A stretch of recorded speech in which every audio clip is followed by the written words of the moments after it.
peu par ici. Ah! Le capitaine restera. Mais que de peine pour concilier les intérêts de la vertu et ceux de ma comédie. Oh, pauvre petite madame. Depuis que je sais que je la calomnie, je la trouve plus belle encore. Allons, occupons-nous de la pièce. De cette scène entre la marquise et son jardinier dont je ne suis pas satisfaite. Scène 5, la marquise et Jean. Madame m'appelle? Que faites-vous là? Je polis les meubles. Mais madame peut rester. Madame ne me gêne pas. Décidément, vous êtes naïf, Jean. Tiens, Jean, c'est précisément le nom que j'ai donné à mon jardinier. Mais oui, quelle idée! Pourquoi pas? Ce garçon est de la campagne, il peut m'aider sans le savoir. Je prendrai la nature sur le fait comme les maîtres. Jean, Madame m'appelle? laissez ça et approchez. Me voilà, madame. Jean, répondez naturellement à ce que je vais vous dire. Je réponds toujours comme ça. Votre tournure, Jean, votre regard vainqueur, d'une très grande dame, ont subjugué le cœur. Qu'est-ce qu'elle dit donc là, grand Dieu? Est-ce possible? Oui, j'avais écrit est-ce possible. Mais plus bas, je vous prie, je crains de mon époux la sotte jalousie. Je le sais. Le feuillage naissant de ces tendres bosquets Quel bosquet? nous déroberait mal aux regards indiscrets. Revenez plus tard, Jean.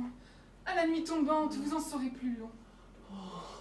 Mais j'en sais assez. La modiste de madame lui a apporté sa coiffure pour ce soir. Ah, il faut que je lui parle. Mais j'en sais assez. Je rêve. La terre tourne. Je vois des papillons au mur. Elle aussi.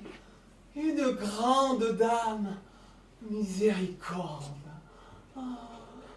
Mais qu'est-ce que j'ai donc fait pour être aimé comme ça de toutes les femmes? Pas une n'y échappe. Pas une.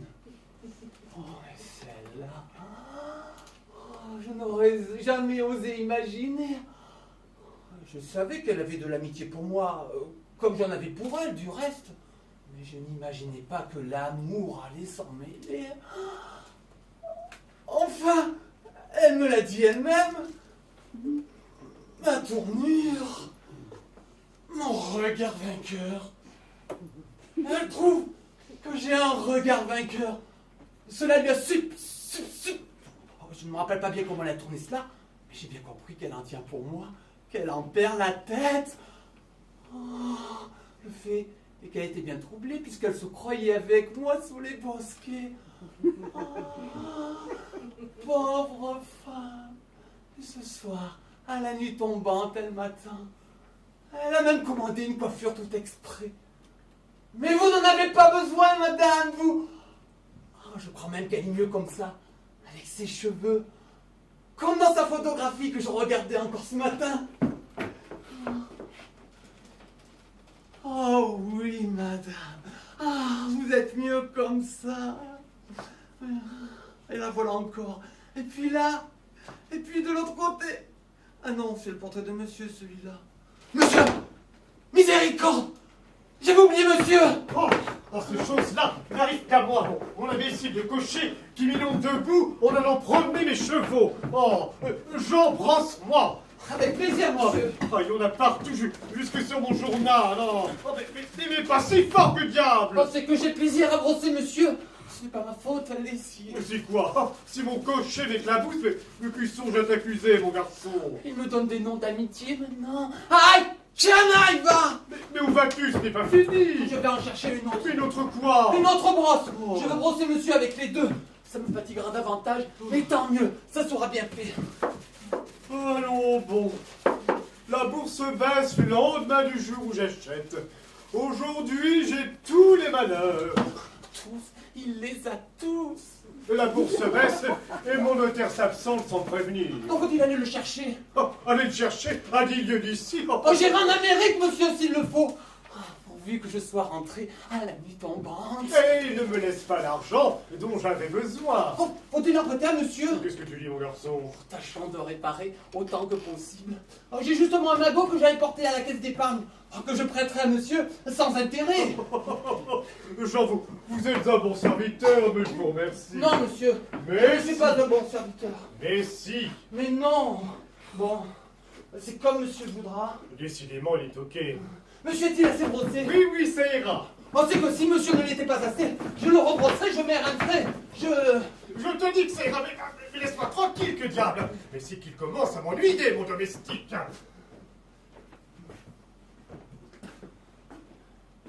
Il y a des gens qui nagent dans le malheur, comme le poisson dans l'eau.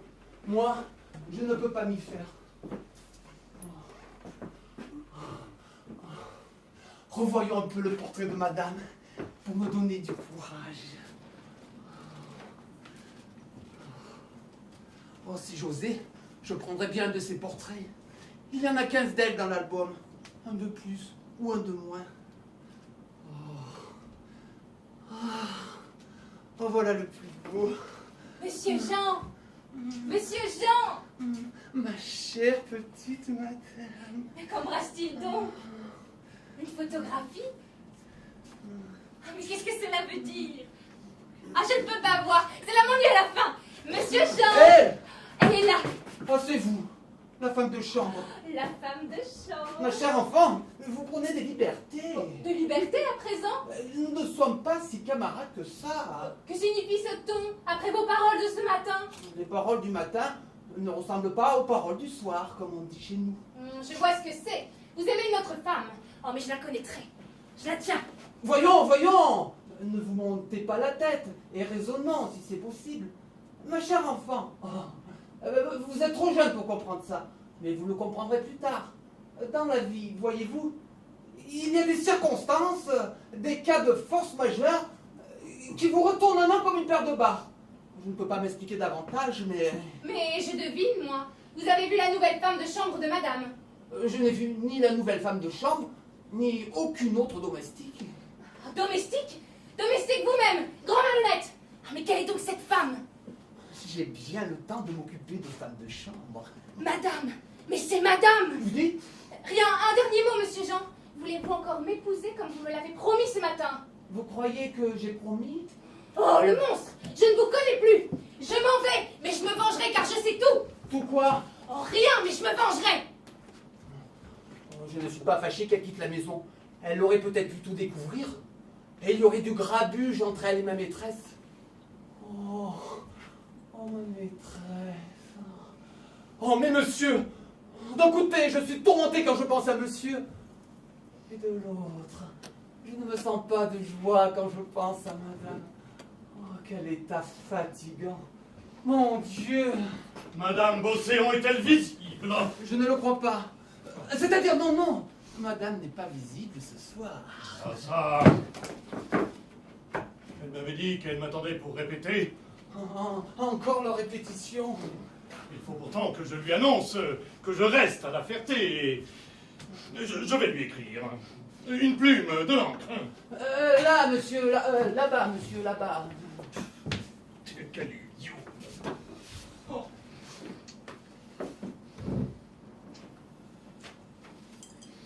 Il paraît que monsieur est militaire. Vous dites, hein? Je dis, il paraît que monsieur est militaire.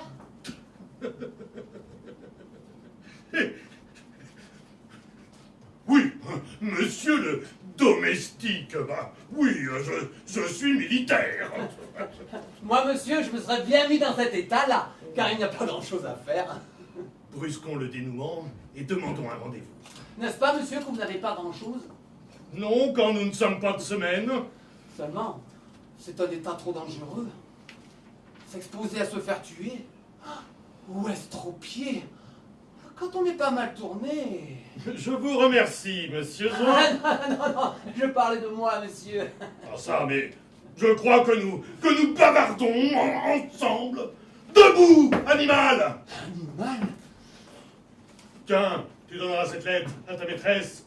Et à elle seule, hein? Tu m'entends? Très bien, monsieur, très bien. A-t-on jamais vu un imbécile pareil à celui-là? Décidément, je n'aime pas les militaires, moi. Et je ne suis pas aussi domestique qu'il le croit. Bon, très bien. J'irai porter sa lettre à madame. Bon, c'est elle qui passe dans le parc. Le capitaine veut la rencontrer. Zut! Moi qui lui dis qu'elle n'était pas visible, il va être furieux. Ah mais non, il n'a pas l'air furieux. Il prend les mains à madame, et il parle, et il gesticule. Madame aussi, du reste. Et qu'est-ce qu'ils ont donc à se démener comme ça tous les deux?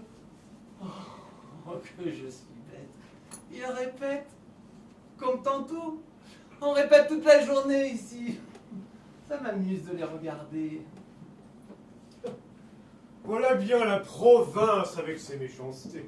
Ceci est une lettre anonyme que je viens de trouver sur ma table.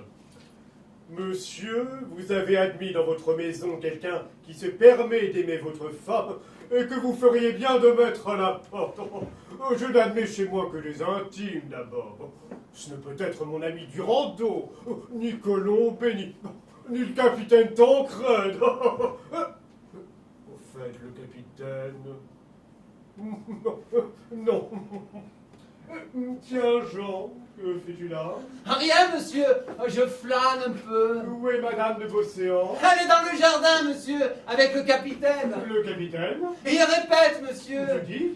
Je répète à monsieur qu'il répète, et encore mieux que ce matin. Qu'est-ce que le capitaine peut avoir à dire à ma femme? Je vais les rejoindre. Ah, ce n'est pas la peine, monsieur, puisque voilà le capitaine qui s'en va. Je parlerai toujours à ma femme. Dans ce cas, si monsieur veut... Ah non, Si je veux. rien, monsieur, rien. Le capitaine a dit à elle seule. Quelle est cette lettre? C'est une lettre, monsieur. Je vois bien que c'est une lettre. Donne-la-moi. C'était pour madame. Je la lui remettrai. À elle seule, n'est-ce pas, monsieur? Tiens, ni timbre, ni adresse. Jean, dis-moi.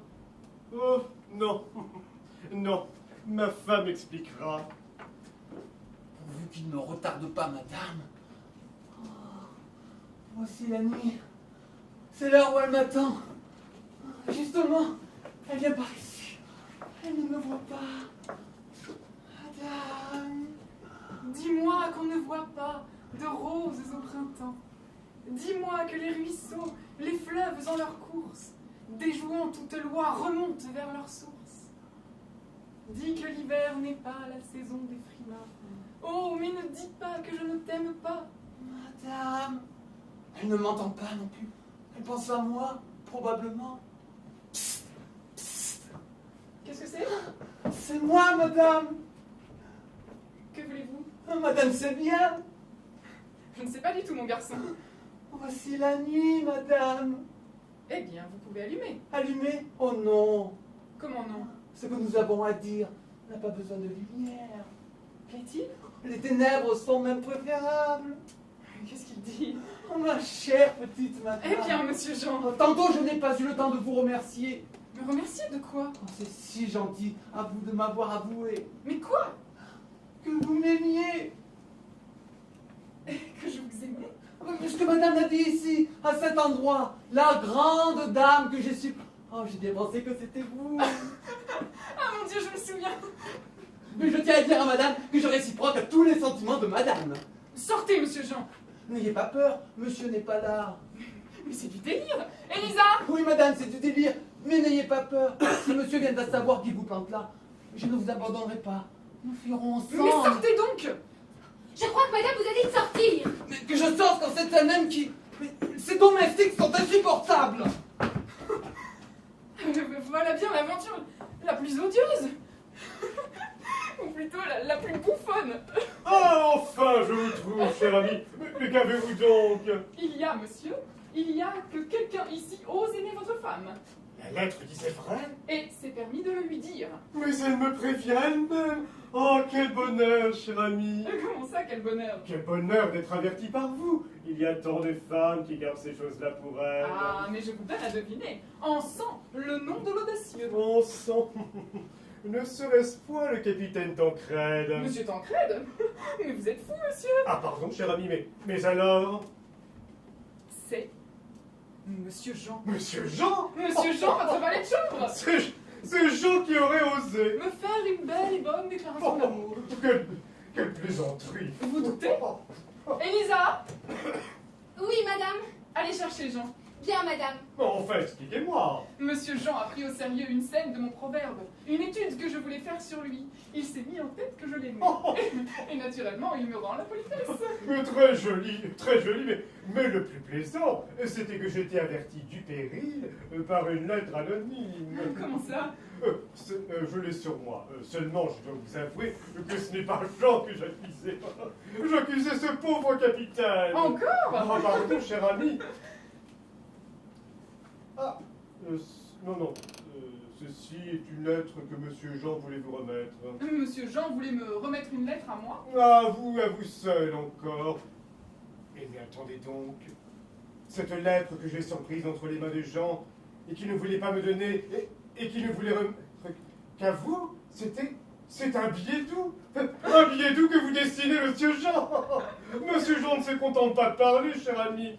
Il écrit. Ah, mais je suis curieuse de connaître. Et moi donc, vous permettez? Pardon, c'est encore moi. Arrivez donc, capitaine. Je sors à l'instant de chez Madame de Nussé, qui est disponible, et vous demande de répéter notre comédie. Très volontiers. Mais auparavant, nous allons vous en raconter une, plus bouffonne encore. Vous voyez bien ce billet. Ma lettre, diable. C'est un billet d'amour adressé à ma femme. Décacheté, il sait tout. Par un traître que j'ai admis sous mon toit, que j'ai nourri à ma table, un serpent que j'ai réchauffé dans mon sein. Ça, mais il se moque de moi. Et maintenant, je vous donne à deviner en mille le nom du perfide. Trêve de raillerie, monsieur de Beauséant. Je comprends. Mais qu'est-ce qu'il Vous dit? ne comprenez rien du tout. Je vous défie de comprendre. Et surtout d'imaginer la scène qui va se passer maintenant sous vos yeux lorsque Jean, mon domestique, va venir ici. Votre domestique. Je ne vois pas bien, en effet, ce que votre domestique vient faire ici. Vous voyez bien, vous ne comprenez pas. Pas trop, non? Je ne comprends pas. Il fait chaud. Sachez donc, mon cher, que Monsieur Jean s'est pris d'une folle passion amoureuse pour Madame de Beauséant et qu'il lui a adressé cette lettre incendiaire. Ça, c'est bouffon. C'est bouffon. Bouffon. Bouffon. Il a l'air de moi. De lui, grand Dieu. Voilà. Mon ami, Oui, je réclame ma propriété. c'est juste. Ah, mais vous allez nous la lire. Pardon? Oh non, plutôt nous allons la faire lire à Jean lui-même. Venez, capitaine. Ah, justement, le voici. Madame l'appelle, elle se ravise. Monsieur Jean, mon mari sait tout. Monsieur C, vous avez dit? Oh les femmes! Oh les femmes! Oh, puisque monsieur sait tout, je n'ai plus rien à lui cacher. Oui, monsieur, j'ai avoué à madame. Malheureux. C'est abominable. Je le sais, monsieur. Je me le suis assez dit, allez, j'en étais assez désolé. Car j'aime monsieur malgré les apparences. Mais la passion, c'est plus fort que tout, monsieur. Et madame est si belle. Oh, est-ce qu'il va recommencer? Et puis, je croyais que monsieur et madame étaient mal ensemble, qu'ils voulaient divorcer. C'était là mon excuse, monsieur. Divorcé? Et puisque monsieur et madame l'ont dit ici, devant moi, avant le dîner. Mais triple saut, ce divorce était une comédie, comme l'amour de Madame de Beauséant pour vous, comme... Une comédie? Encore une comédie? Toujours une comédie? Mais alors je n'y comprends plus rien du tout, moi. Tantôt je dis à monsieur que le capitaine veut en compter à madame. Hein? Monsieur me répond qu'il répète une comédie. Ce soir je répète à monsieur qu'il répète. Monsieur me répond qu'il ne répète plus. Tantôt madame me dit qu'elle m'aime et qu'elle m'attend la nuit tombante. C'est une comédie. Ce soir madame redit tout à monsieur et me met à la porte. Ce n'est plus une comédie. Ma foi monsieur, je m'y perds. Ma tête se fend. Je suis ahuri. Je demande que ça finisse. Et cela finira, Monsieur Jean, et vous irez porter vos ravages ailleurs. J'irai, monsieur. Mais auparavant, vous allez nous lire votre lettre à haute et intelligible voix. Ce sera drôle. Ce sera drôle. Ce sera drôle, oui. Nous n'en réchapperons pas. Hein. Ma lettre? Oui, celle que j'ai surprise en vos mains. Mais qu'est-ce qu'ils disent encore? Et que vous adressiez à ma femme. Ah, mais oui, mais c'était lui qui... C'est toi, drôle. Allons, avouez qu'elle est de toi. Avouez, monsieur Jean. Mais vas-tu avouer? Avouer, misérable. Diable, mais puisque tout le monde le veut, j'avoue, Oh, c'était encore une comédie. Bon, eh bien, nous allons être indulgents et vous éviter une lecture publique en déchirant votre lettre. mon cher ami, mais quel dommage. Oui, Madame de Lucé est dans le salon. Pardonnez-moi. mais vous partirez. Dès demain, monsieur Jean, vous pourrez faire votre mal. Ma lettre a fait son effet. Je suis vengée. Mademoiselle Elisa, Oh, laissez-moi. ce soir, je demande la place de cocher vacante chez votre comtesse. Qu'est-ce qu'il dit? Pour me rapprocher de vous. Mais vous ne savez pas conduire. Au début, je la verserai un peu.